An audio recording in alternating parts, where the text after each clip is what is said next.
irmãs da Associação Espírita Jesus de Nazaré. Olá você que acessa o nosso canal nesse momento. Nossa gratidão por estar conosco, nos prestigiando.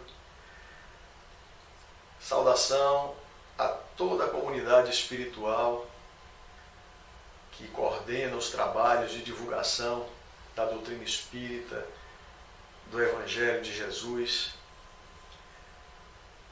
Gratidão a Jesus de Nazaré, nosso Senhor, nosso modelo e guia, fonte de toda a inspiração na nossa busca pela paz, pela harmonia.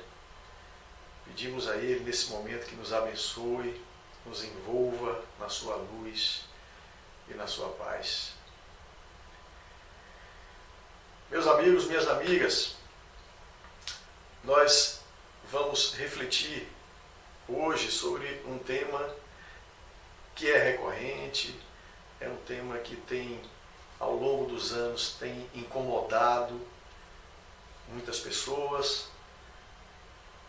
nas suas diversas interpretações, porque fala de um tempo, de um momento crucial no nosso processo evolutivo, que envolve os nossos modelos, os nossos valores,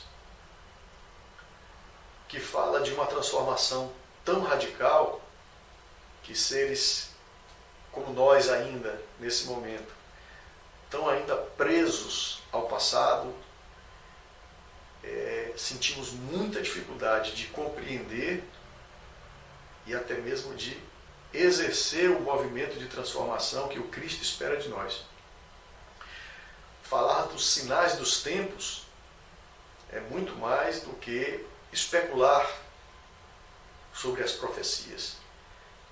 É buscar uma razão lógica, uma razão convincente, amparado no próprio texto, que nos dê ao mesmo tempo esperança, fé, confiança e bom ânimo, para que a gente possa fazer o movimento de transformação que acontecerá, quer queiramos ou não, porque a evolução independe da vontade individual dos habitantes do planeta Terra. Então vamos falar sobre sinais dos tempos. Nós encontramos no Evangelho de Jesus o sermão, assim chamado, o sermão profético, em que Jesus anunciou todas essas transformações que iriam acontecer. Então, o mestre, como o maior educador que nós temos, ele faz tal qual nossos sistemas educativos, nossas escolas, nossas universidades, ministram conhecimentos e estabelecem prazos, né? Semestres, anos. Ao final de determinados períodos, nós temos que prestar contas daquilo que nos foi confiado em termos de conhecimento, para que possamos fazer a avaliação. Compreendeu? Aprendeu? Vai acessar níveis mais adiantados ou vai repetir? É mais ou menos isso que está acontecendo com a gente. 2000 anos atrás, Jesus disse que haveria o tempo da prestação de contas. E esse tempo chegou para esse período, para essa série, para esse estágio da nossa evolução, que é o estágio de provas e expiações. Quem passar nesse período educativo vai ascender à série seguinte, que é o mundo de regeneração. Quem não passar é acolhido no amor, na compreensão, né, que o Pai oferece a todos, e vai repetir a série. Nós vamos encontrar o sermão profético de Jesus em vários trechos, em vários evangelhos. Nós vamos encontrar em Marcos, capítulo 13, em Lucas, capítulo 17, e em Mateus, capítulo 24. Aquele que tem uma sequência maior e considerada a mais completa a respeito do sermão profético, é o Evangelho de Marcos, capítulo 13, razão pela qual eu vou concentrar as minhas observações nesse trecho do Evangelho. Embora ele seja coincidente com o conteúdo que está nos outros evangelhos de Lucas e de Mateus. Então Jesus nos traz o sermão profético e não faz isso pela primeira vez. Na verdade, quando Jesus nos revela a existência desse tempo, ele confirma uma profecia de 700 anos antes que o profeta Isaías já tinha trazido para nós. Se nós observarmos o livro de Isaías, no capítulo 11, ele vai dizer lá que haveria um tempo de tanta paz, que o lobo se deitaria com o carneiro, que o leão pastaria junto com o bezerro, e que as nações buscariam a raiz de Jessé, buscariam a árvore de Jessé. Jessé, pai de Davi, ou seja, o homem buscaria na sua própria ancestralidade a razão maior da vida, a essência divina, né? A sua origem criadora. Seria essa a interpretação correta. Então, o homem buscaria na raiz de Jessé algo que seria como uma bandeira entre todos os povos, entre todas as nações. Então, quando Jesus faz o seu sermão profético,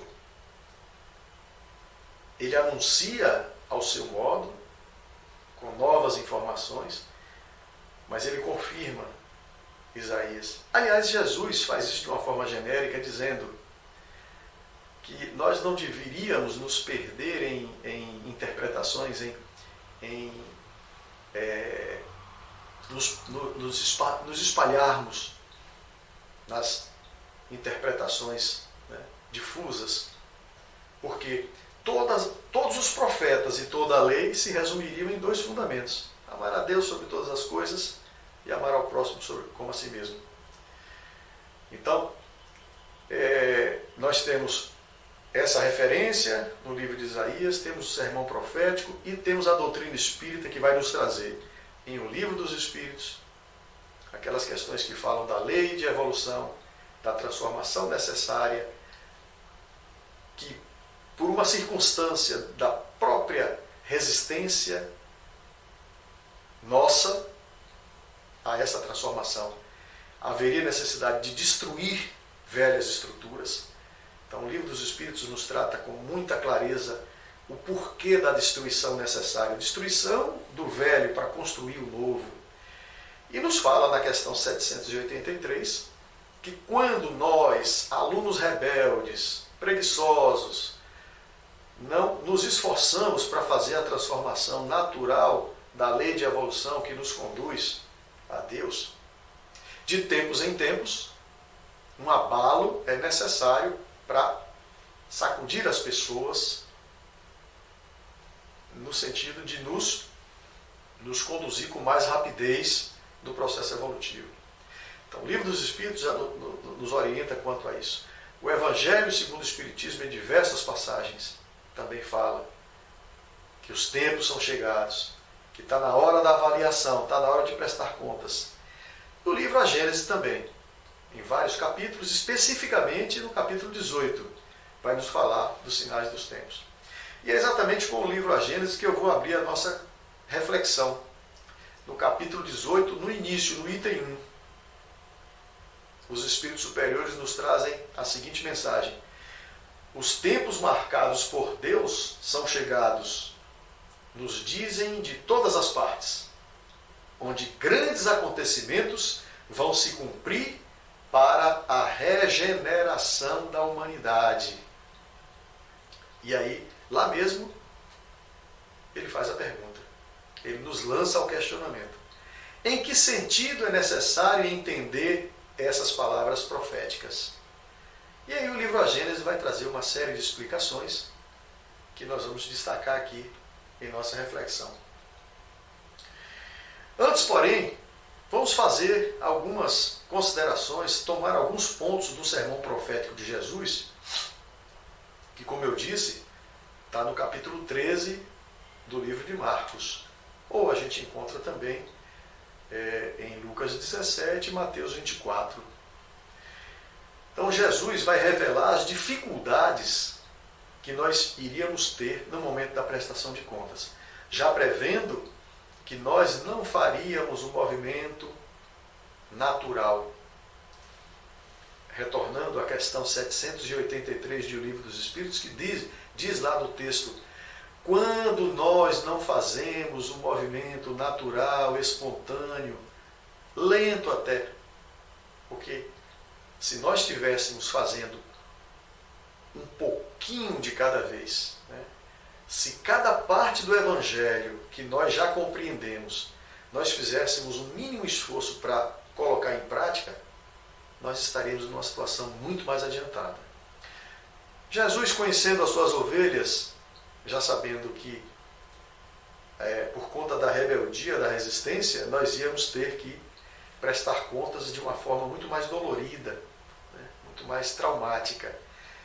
Então ele diz, as dificuldades virão, né, e anunciava o rigor com que nós haveríamos de prestar contas desse período de ensinamentos, de informação,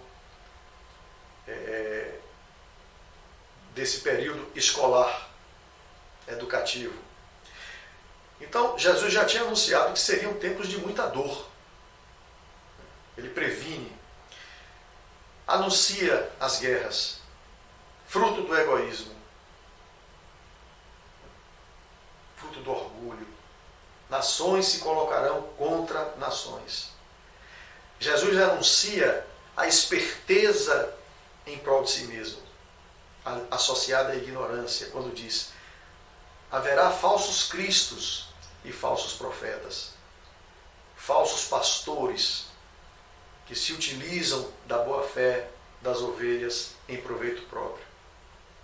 Isso está no sermão profético de Jesus, textualmente. E um parêntese, o sermão profético assim chamado tem essa natureza de advertir quanto à dureza das provas a que nós estaríamos nos submetendo no momento atual. Mas o sermão da montanha, ele também tem uma natureza profética, porque ele fala da bem-aventurança, só que a diferença é que essa bem-aventurança, ela se refere a um momento posterior.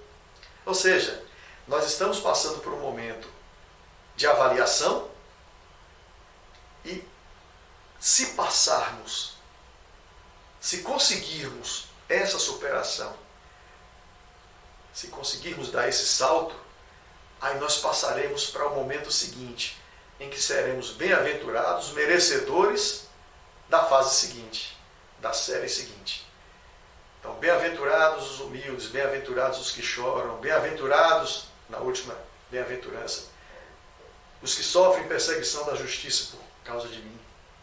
Ou seja, aqueles dentre nós que tivermos a convicção e que estivermos dispostos a pagar o preço da renúncia, de enfrentar as críticas, de enfrentar os preconceitos, de enfrentar todo tipo de adversidade, para nos firmarmos dentro de um projeto de vida que nós já tenhamos a convicção de que queremos. Então, quem sustentar esse ideal com resiliência, com convicção, será um bem-aventurado.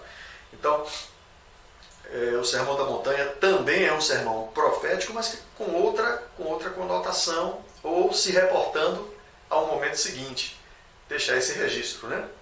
Quer dizer, já se referindo ao mundo regenerado, que, quiçá, todos nós tenhamos essa força, essa convicção, essa vontade associada à nossa fé para superarmos esse momento tão crítico, tão crucial em nossas vidas, no processo de evolução espiritual.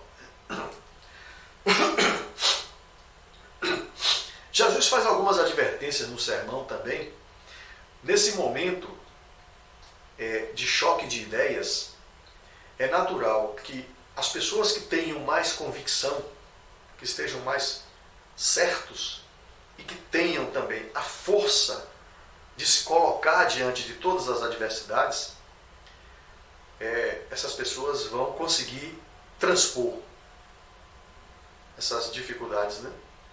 Mas nós temos muitos irmãs e irmãos, e nós também temos as nossas fraquezas no nosso cabedal no nosso patrimônio espiritual. Nós temos ainda aspectos em que nós já nos fortalecemos, temos outros que nós estamos ainda muito fragilizados. Então, é necessário que nós estejamos firmes para enfrentar as adversidades e nos colocarmos como Gandhi, como Mahatma Gandhi, pegando um exemplo mais recente,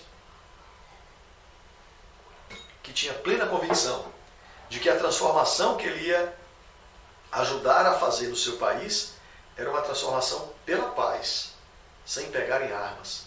E como foi difícil resistir a todo tipo de ataque. Mas era uma convicção muito bem formada, muito bem sedimentada que ele tinha. E ele conseguiu fazer aquele grande feito, né? Libertar a Índia do domínio, né? Inglês. Então, esse exemplo, trazendo para situações menores, é o que Jesus adverte, nos falando assim. Jesus nos adverte sobre estar onde não deve estar. Ou seja, se afastar das situações, hoje no dia a dia, nos afastarmos das situações de discussões estéreis, infrutíferas, sobre temas diversos. Nos afastarmos de ambientes de baixa vibração. Evitarmos programas, filmes, músicas, vibrações, pensamentos, sentimentos. Nos afastarmos desse tipo de situação para que nós não venhamos a correr o risco de sucumbir. Então, Jesus fala de estar onde não deve estar. Se afastar, simplesmente se afasta daquilo que não vai te trazer um bom proveito, que não vai somar, que não vai te ajudar a fortalecer a tua convicção de novos valores, de novos modelos, dessa necessidade, dessa mudança. Né? E ele usa uma metáfora, mais uma metáfora. Os que estiverem na Judéia, fujam para os montes. Aqui tem uma simbologia interessante. Os estudiosos dizem assim. A Judéia, naqueles tempos, né, era a parte, geograficamente, a parte mais baixa. Então, fugir da Judéia para os montes vem a simbolizar sair das partes baixas para as partes mais altas. A gente pode associar isso a um estado de sintonia, de busca. Aliás, Jesus, quando faz o grande sermão, o sermão da montanha, ele vai para uma parte mais elevada. Quando ele faz o sermão profético, em frente ao templo de Jerusalém, ele sobe o Monte das Oliveiras. Um momento crucial da vida de Jesus acontece no monte, no Calvário. Então, existem muitas situações que são associadas nos estudos de que procurar o monte nos leva a esse tipo de interpretação ou de associação. Deixe as vibrações mais baixas, procure as vibrações mais altas, né? Procure os montes. O sermão profético de Jesus faz essa alusão e que cabe, divergências podem acontecer, mas cabe esse tipo de associação como um estímulo, como uma orientação para que nós abandonemos tudo aquilo que seja baixa vibração, baixa sintonia. Sintonias de ódio, de raiva, de conflito, de guerra. Vamos procurar os montes, vamos procurar sintonia, entendimento, tolerância, isso a gente só encontra nos montes. Uma comparação interessante para a gente tomar. Cuidado com a fuga, diz Jesus, cuidado com a fuga, para que ela não se dê no sábado ou no inverno. E a gente sabe, né, que os invernos e os sábados representam os dias difíceis. Então, se está numa situação difícil, não é o momento de tomar decisão, é o momento de parar, esperar, refletir. Né?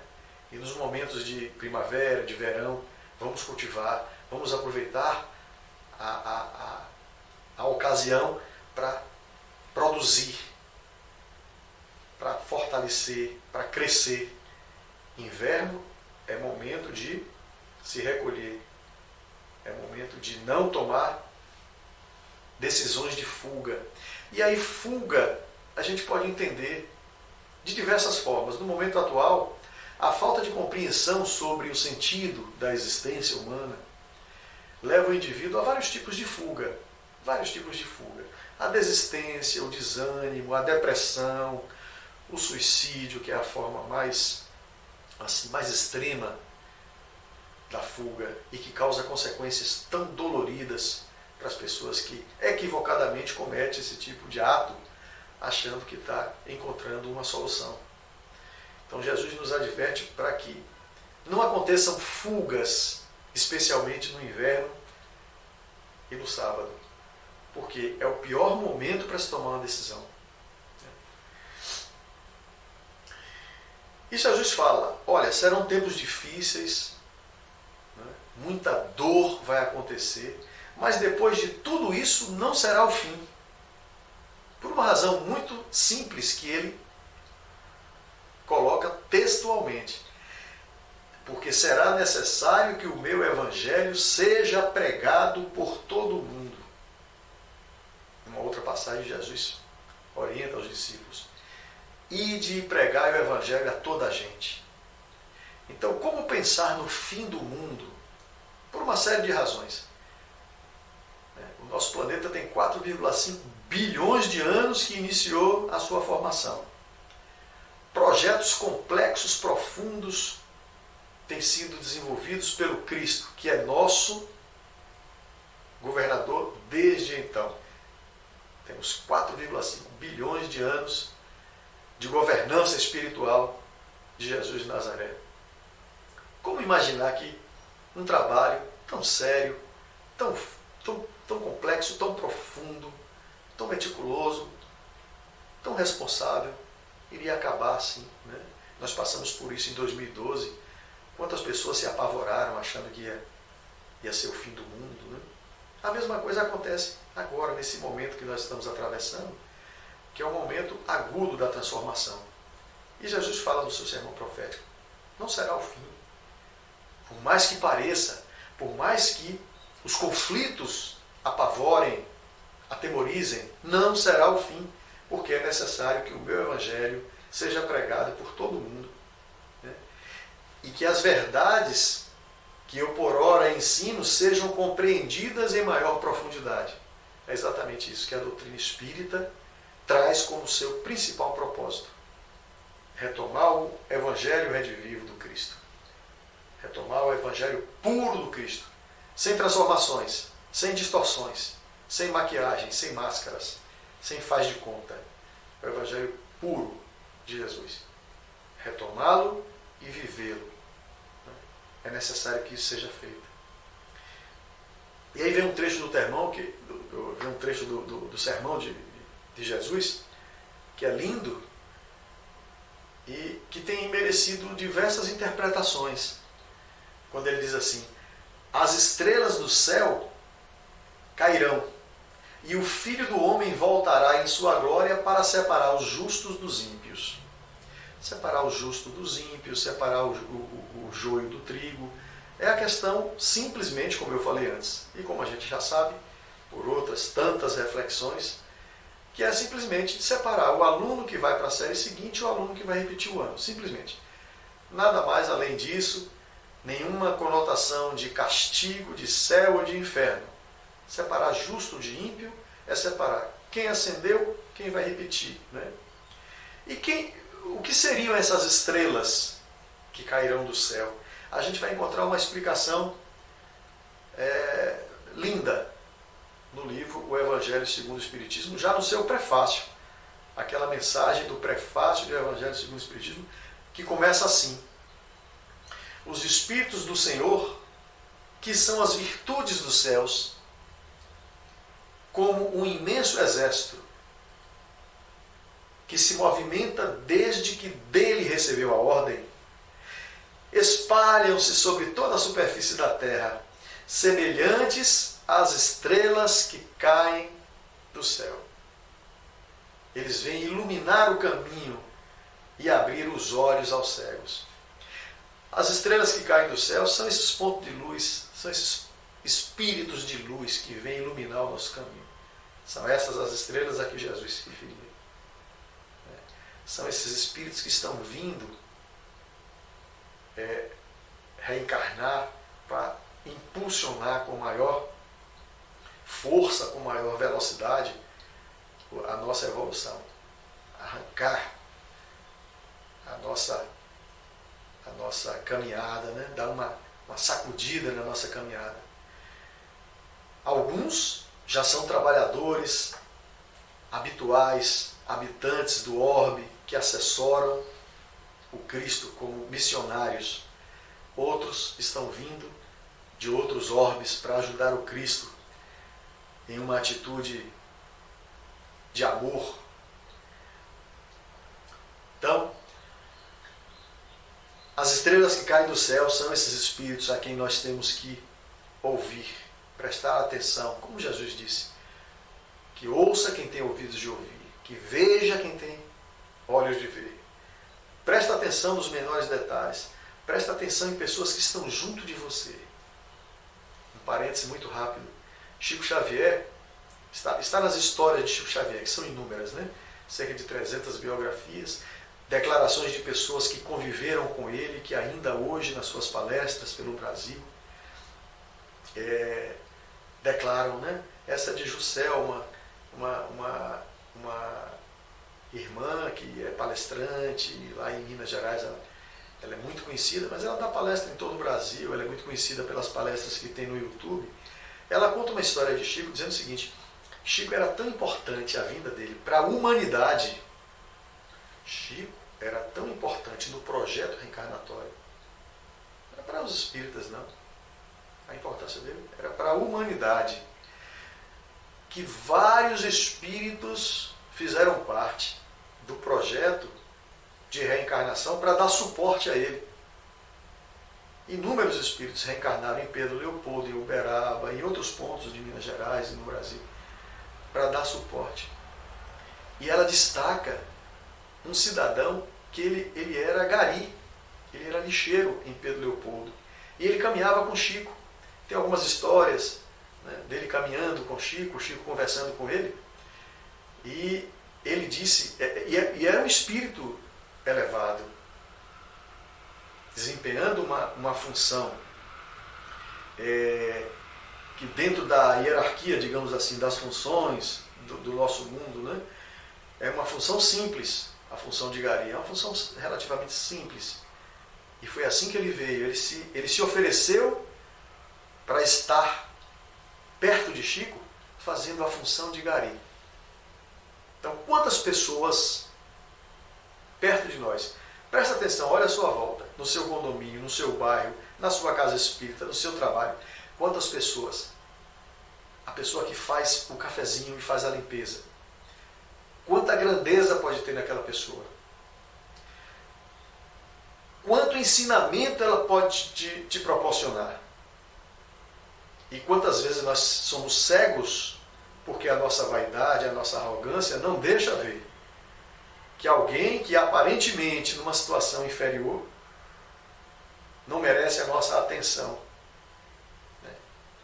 Não merece o nosso olhar para com ela aprender tanta coisa.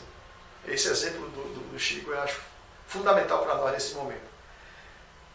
Que veja quem tem olhos de ver, que ouça quem tem ouvidos de ouvir. Porque os ensinamentos não virão necessariamente de grandes mestres, de grandes oradores. Sim, por essa via também. mas nós temos ao nosso alcance, do nosso lado, muitos irmãos com uma bagagem de valores morais importantíssimos para passar para nós. Vamos prestar atenção nisso. O livro A Gênese, no capítulo 18, então, fazendo agora uma ênfase nessa parte da nossa reflexão, os tempos são chegados. É o que Kardec nos traz no capítulo 18. Então, no item 27 do capítulo 18, os Espíritos destacam a seguinte mensagem: aqueles que fazem o mal pelo mal e que o sentimento do bem não toca, não sendo mais dignos da terra transformada, dela serão excluídos. Irão expiar o seu endurecimento, uns em mundos inferiores e outros entre as raças terrestres atrasadas. Vale a pena dizer que essa mensagem está no livro A Gênese, publicado há 150 anos atrás, cerca de 150 anos atrás, em 1868.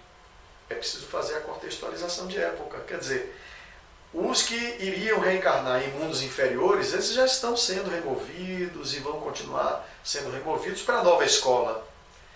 Os outros a que o texto se refere, que se reencarnariam em raças terrestres atrasadas, muitos já cumpriram essas reencarnações, muitos conseguiram suportar a dureza das provas, muitos não conseguiram essa encarnação, essa última reencarnação, trabalhadores da última hora.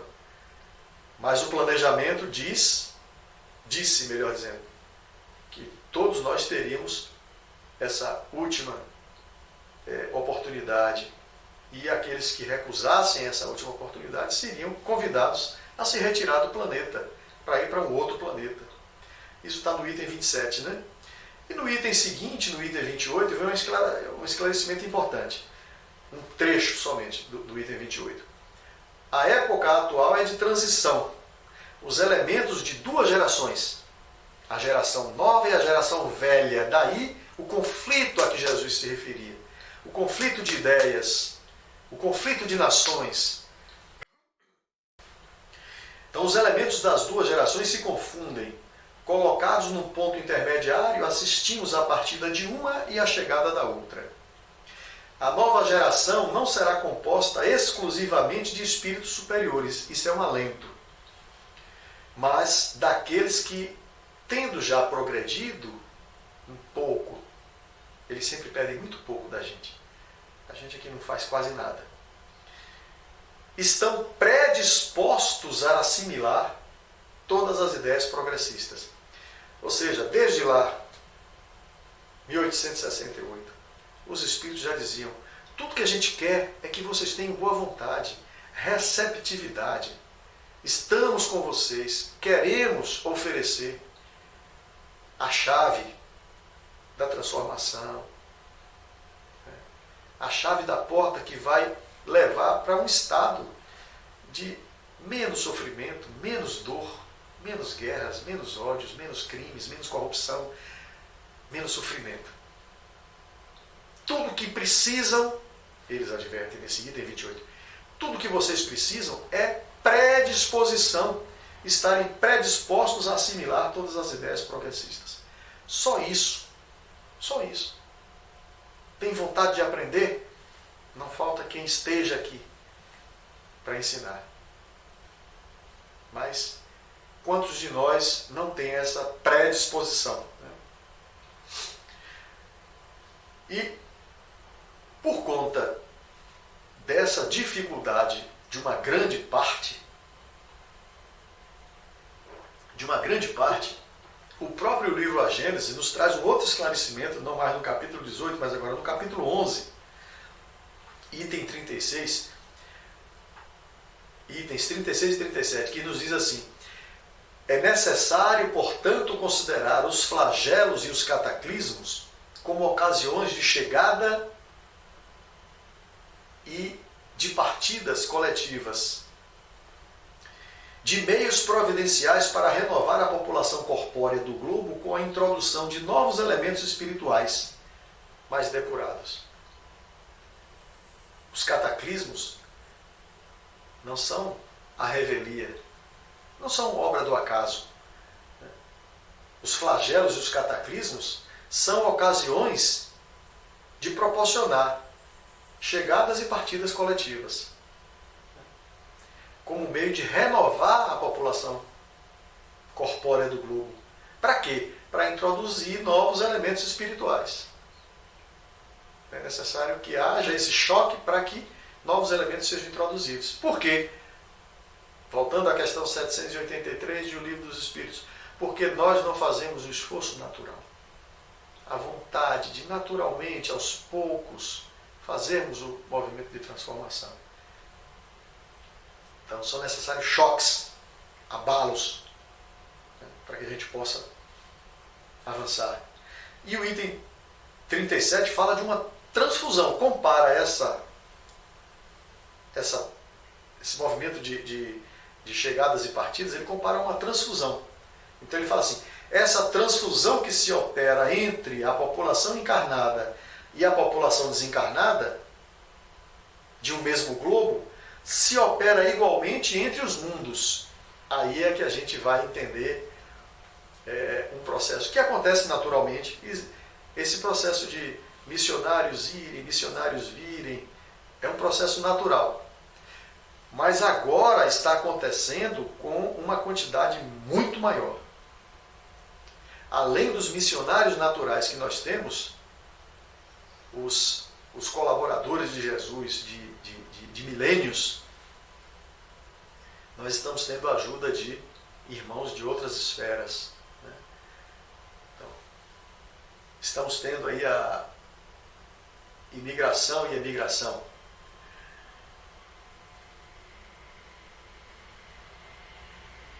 E nós vamos ver uma obra, nós temos acesso a uma obra recente que, digamos assim, atualiza essas informações. Nós estamos falando de profecias. Citamos aqui Isaías, 2.700 anos atrás, Jesus, sermão profético, 2.000 anos atrás, doutrina espírita na sua codificação, 150, 160 anos atrás. Para concluir a nossa abordagem, uma obra recente, uma obra dos nossos dias. O espírito Manuel Filomeno de Miranda, através da psicografia do nosso querido Divaldo Franco, nos trouxe, em 2010, 2012, 2014, final de 2014 e 2015, 3 livros que falam desse momento crítico da transformação, mostrando como o serviço está organizado no plano espiritual, as inúmeras equipes de trabalho, de socorro, de acolhimento, no plano espiritual, tanto para prestar auxílio aos desencarnados, cuja população é maior, né? Nós temos o dobro de desencarnados em relação ao dobro de encarnados, dobro estimativa, né? Então nós encarnados olhamos muito os problemas que nos rodeiam aqui no mundo físico, sem muitas vezes nos darmos conta de que os problemas nossos no plano espiritual, quando nós desencarnamos, são problemas maiores até. E que as equipes de socorro muitas vezes têm mais trabalho no auxílio para as organizações, para os grupos de espíritos no plano espiritual do que propriamente no plano terrestre. Embora a gente saiba reconhecidamente que estar encarnado é estar numa situação de extrema dificuldade.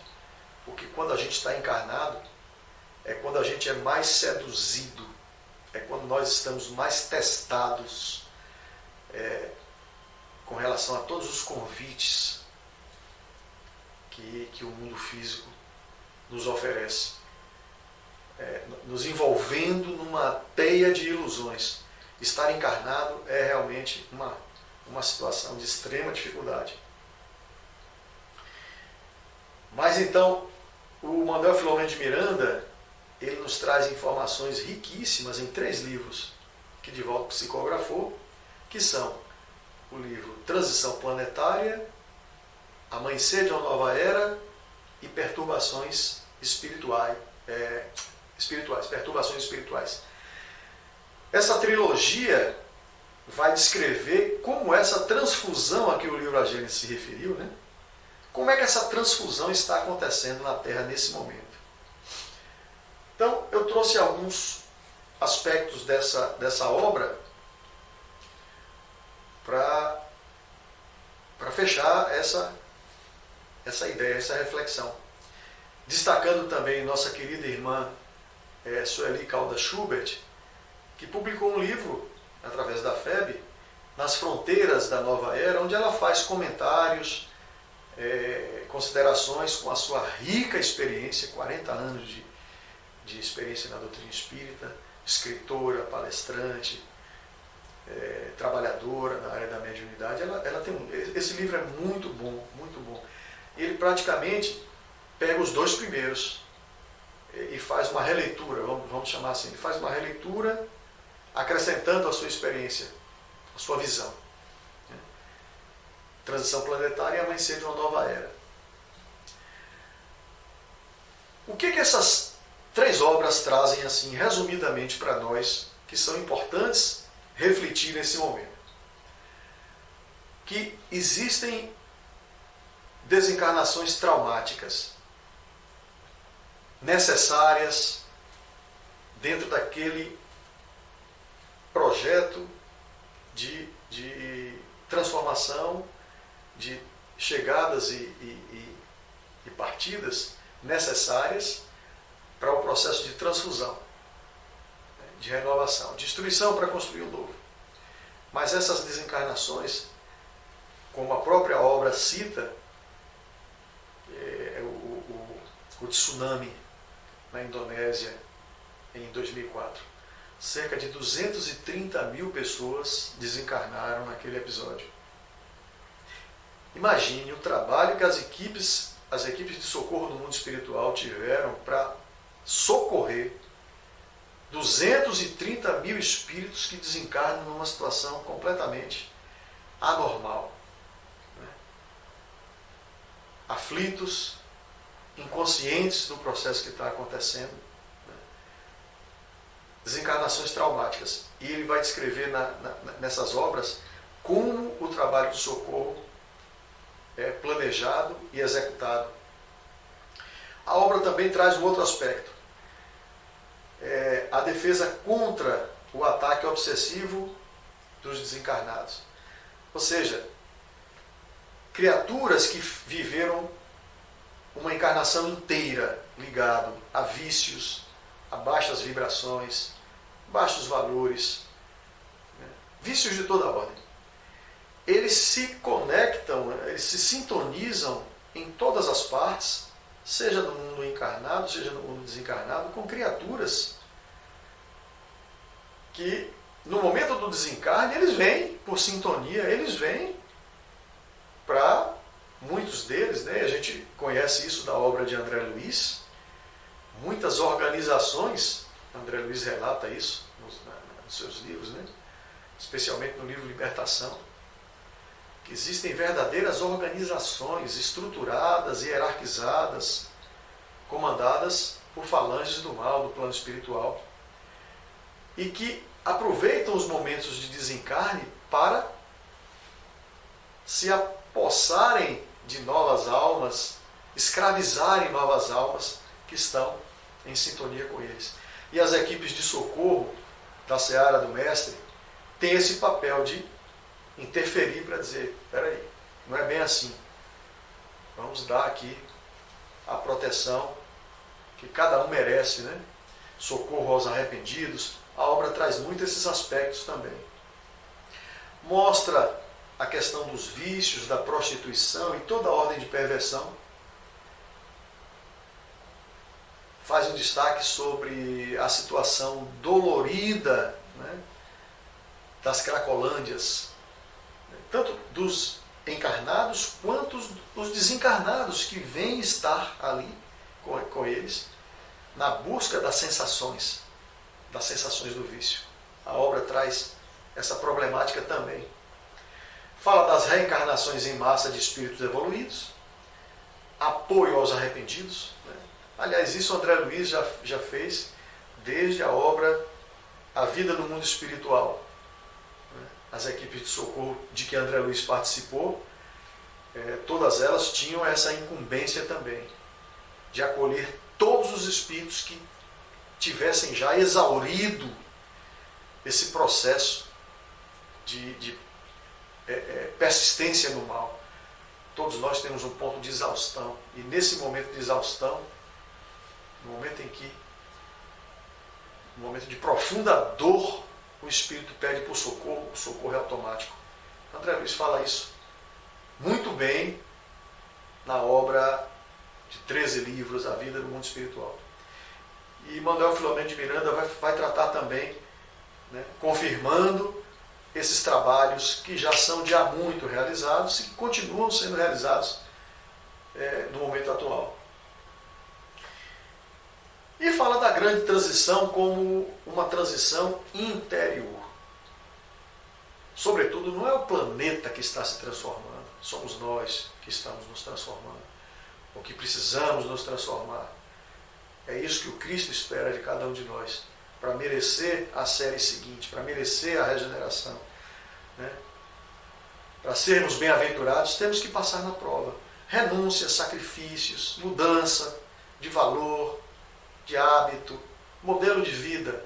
Ou muda, ou vai ter que repetir a série.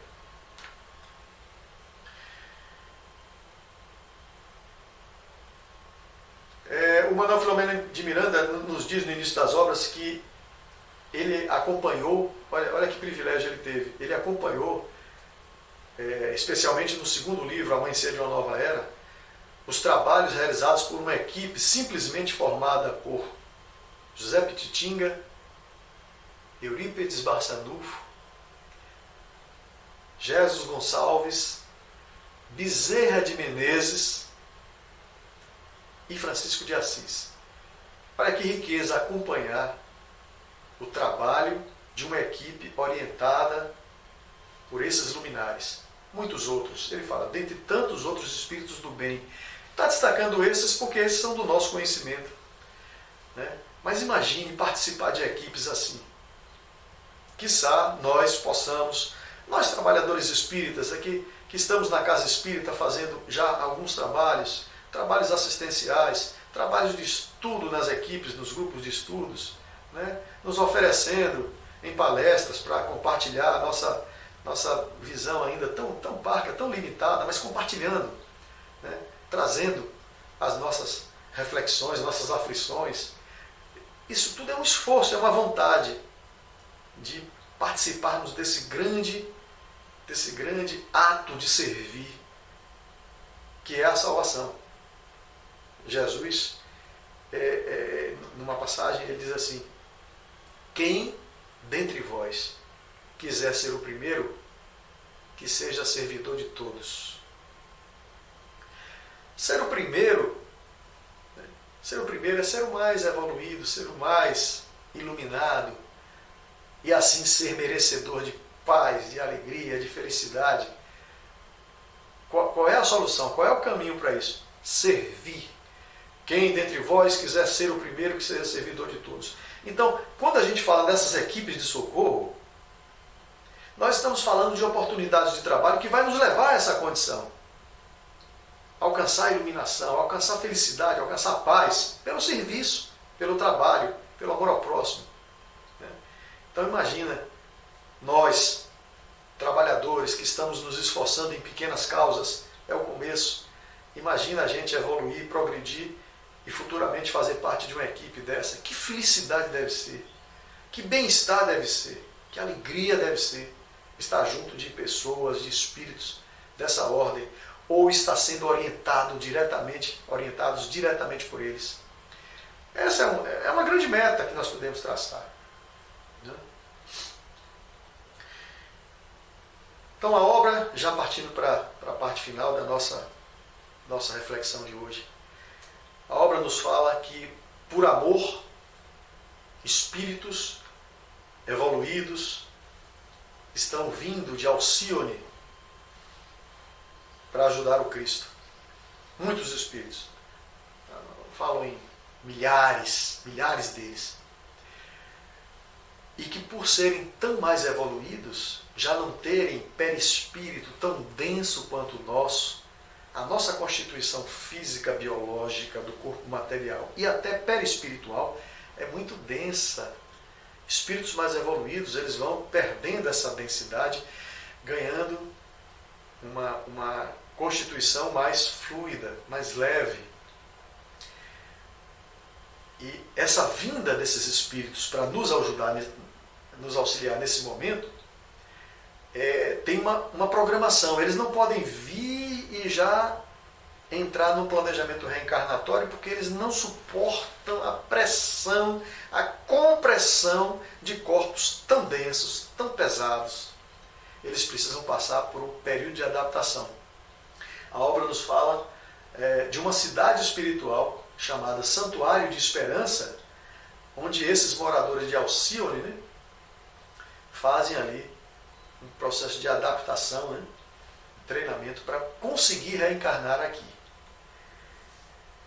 Então, meus amigos, essa é a nossa situação atual. Né? O livro nos traz, finalizando, a reflexão sobre o que nós temos e o que nós queremos. Onde está a fonte principal dos nossos conflitos? Um mundo que tem gente morrendo de fome e uma desigualdade social e econômica absurda. Metade da riqueza do mundo está na mão de 1%, a outra metade distribuída entre os outros 99%. Um capitalismo selvagem que ainda não compreendeu que é possível esse regime de produção. É completamente possível, desde que haja uma distribuição mais equitativa, né? Que haja menos competição e mais colaboração, é o que o professor Pietro Baldi fala. A nova civilização do terceiro milênio é uma civilização que vai ter como ênfase a colaboração. Não mais esse mundo de tanta competição. Corrupção. Quanta corrupção? Todo lugar. Brasil e todos os pontos do mundo. Ditaduras impiedosas ainda. Malala, Prêmio Nobel da Paz. A mulher foi julgada e quase morta porque queria simplesmente o direito a estudar. Queria, nas palavras dela, no discurso que ela fez, né? Ela queria apenas um professor, um aluno, um lápis e um caderno. Só isso que ela queria. E uma ditadura cruel e impiedosa quase ceifou sua encarnação. Claro que ela não está desamparada, né? Ela tem uma missão a cumprir. Então, religiões fanáticas, administradores incompetentes e corruptos, enfermidades, muitas providenciais, mas outras por uma falta de estrutura, de prioridade. Nossa, porque hoje, com o coronavírus, com essa epidemia, que não atinge apenas aos nossos irmãos sofridos da África, atinge a todos, Estados Unidos, Europa, China, Rússia, aí todos se preocupam em buscar uma vacina. Todos estão empenhados em descobrir logo uma vacina. Por quê? O egoísmo atingiu a si. Quando o movimento de fraternidade preponderar, essas enfermidades deixarão de acontecer, porque haverá um planejamento de socorro, de prevenção, de fraternidade para todo mundo. Né?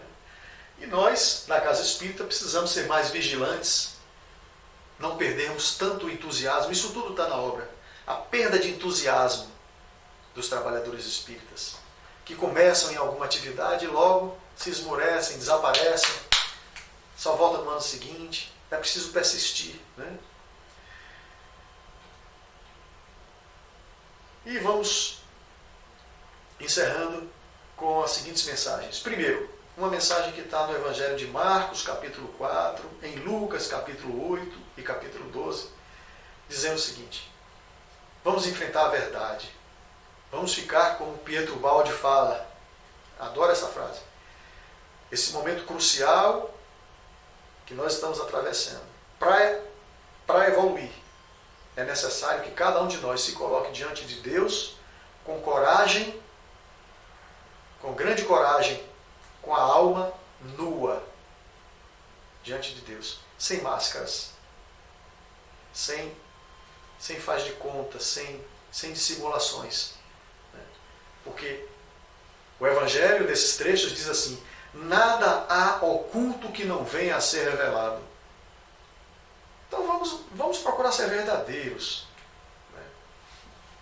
Tirar as nossas máscaras na velocidade que a gente aguenta, porque a gente tem tanta impureza que às vezes é muito difícil se mostrar tal qual somos.